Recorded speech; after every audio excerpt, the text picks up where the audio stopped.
اس شخص نے کیا تھا جس کو وہ مارنے والے تھے۔ اس عورت نے اس کو بچا لیا۔ اس عورت نے جس شخص کی جان بچائی وہ اس کا بہت مشکور ہوا اور کہنے لگا کہ میں ساری زندگی تمہارے قدموں میں گزار دوں گا۔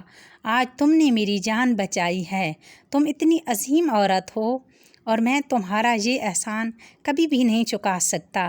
مزید کہنے لگا کہ چلو یہاں سے دور، میرے پاس گاؤں میں کچھ زمینیں ہیں، وہاں چلتے ہیں، تم اور میں وہاں کھیتی باڑی کر لیں گے اور اس کے ساتھ پیار اور محبت کی زندگی گزاریں گے۔ چاہو تو تم مجھ سے نکاح نہ کرنا مگر میرے ساتھ ضرور چلو۔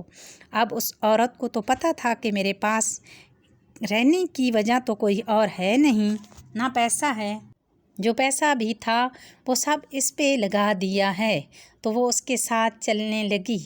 وہ دونوں کشتی میں سوار ہو کر دریا کے پار جا رہے تھے کہ اس کے گاؤں جاس نامی ایک اور شخص کی اس عورت پر نظر پڑی تو اس شخص کا اس عورت پر دل آ گیا۔ اس نے کہا یہ عورت کس کی ملکیت ہے؟ جس غلام کی اس عورت نے جان بچائی تھی اس شخص نے کہا یہ میری عورت ہے۔ تو اس بندے نے کہا کہ تم ایسا کرو، تم مجھے اسے بیچ دو۔ اس دوران وہ عورت سوئی ہوئی تھی تو اس بندے نے کہا چلو ٹھیک ہے، تم مجھے اتنے دینار دے دو، میں تمہیں عورت دے دیتا ہوں۔ اسی طرح اس آدمی سے پیسے لے کر اس عورت کا سودا بھی ہو گیا اور وہ بندہ وہاں سے غائب ہو گیا۔ اور اس عورت کی آنکھ کھلی تو اس کشتی پر سوار اس امیر آدمی نے کہا چلو اب تم میری ملکیت ہو۔ اس نے کہا میں تو آزاد ہوں، میں تو کسی کی ملکیت میں نہیں ہوں۔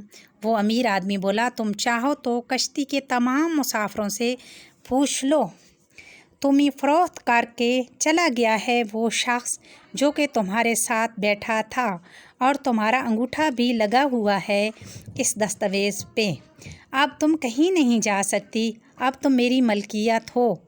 وہ عورت اس بندے سے بھاگنا چاہتی تھی اور رسولی طور پر ایک دن ایسا بھی ہوا کہ وہ عورت وہاں سے بھاگ گئی اور جب اس سے گرفتار کیا گیا تو یہ فلاں کی غلام ہے اور بھاگی ہے، اس سے زندان کے اندر ڈال دیا گیا۔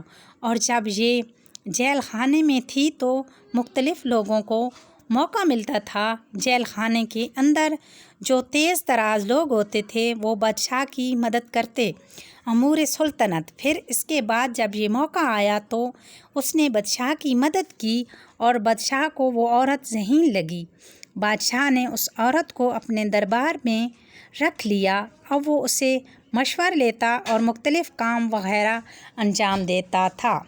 ایک دن بادشاہ نے اسے دعوت نامہ پیش کیا کہ تم چاہو تو میری ملکہ بن سکتی ہو، لیکن پھر اس نے وہی بات کی کہ میں ابھی شوہر کے نکاح میں ہوں، اس لیے میں آپ سے نکاح نہیں کر سکتی۔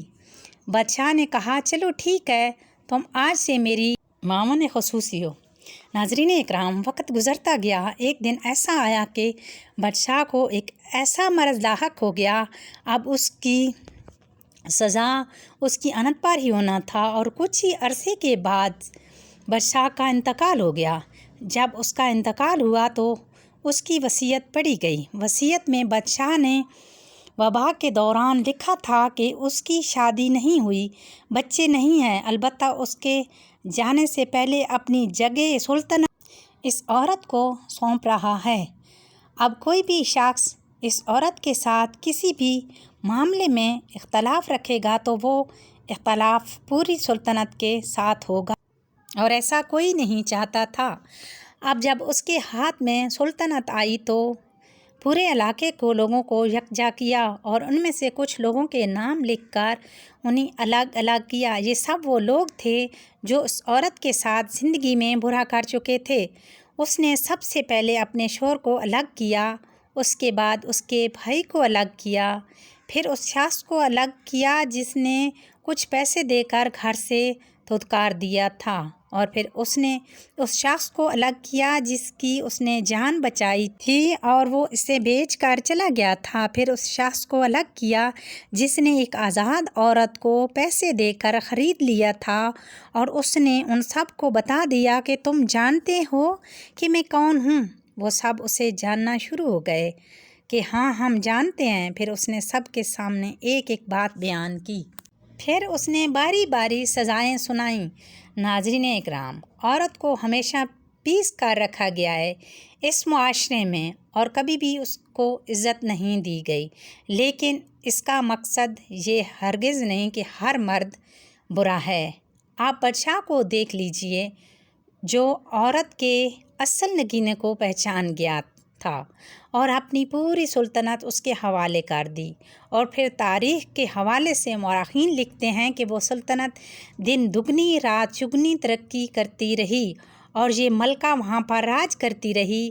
بعد میں اس نے ایک نیک دل انسان سے نکاح کر لیا کیونکہ اس کا شوہر مر چکا تھا اور اب وہ بیوہ ہو چکی تھی۔ پھر اس کے بعد اس کے کچھ بچے ہوئے جنہوں نے سلطنت کو آگے بڑھایا۔ معزز ناظرین، دیکھا صبر کا پھل کتنا میٹھا ہوتا ہے۔ اس عورت نے صبر کیا تو اللہ تعالیٰ نے اسے سلطنت عطا کی اور اولاد جیسی نعمت بھی عطا کی۔ اسی طرح اگر آپ پر بھی کوئی مشکل وقت آئے تو آپ ضرور صبر کرنا، اللہ تعالیٰ آپ کو بھی بہت اچھا صلہ عطا کریں گے۔ اسی امید کے ساتھ، اسی نصیحت کے ساتھ اجازت چاہتی ہوں۔ انشاءاللہ زندگی رہی تو بہت جلد ایک نئی سٹوری، ایک نئے واقعات ساتھ ہوتی ہے آپ سے ملاقات۔ اللہ حافظ۔